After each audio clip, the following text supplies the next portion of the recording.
Tragic events unfold without warning.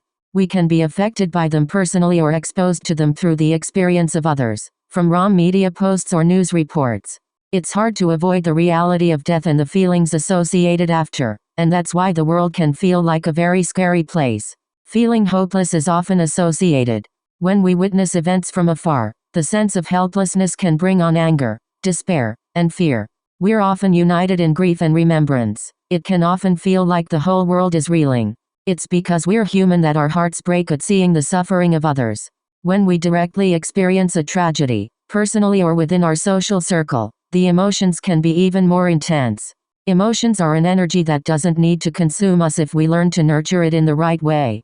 The challenge for anyone experiencing tragedy is that even the simplest things can feel overwhelming. We're shocked by the event itself, and then we're overcome by the flood of emotions.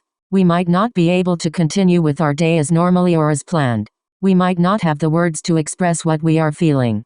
We might have problems submitting our work projects, running an errand, or attending a celebration might seem pointless, inappropriate, or impossible.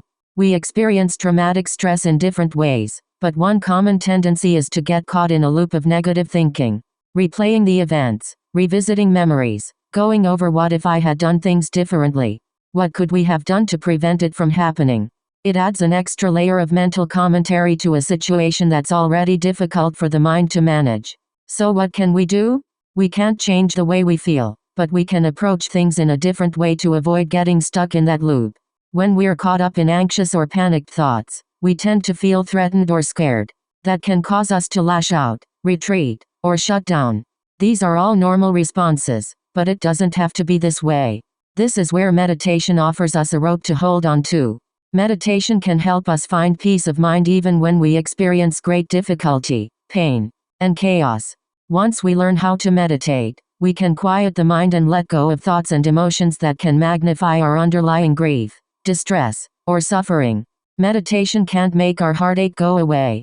The intensity of our emotions will still be there. This might be one of reason why some people resist sitting with the mind at such a time. Let's face it, that's a lot of raw emotion to deal with. With meditate, we train ourselves to shift our focus away from the rush of thoughts and emotions and pay more attention to our breathing. When we can concentrate on breathing in and breathing out, we start to connect with the present moment again and hopefully feel a little better and less stressed.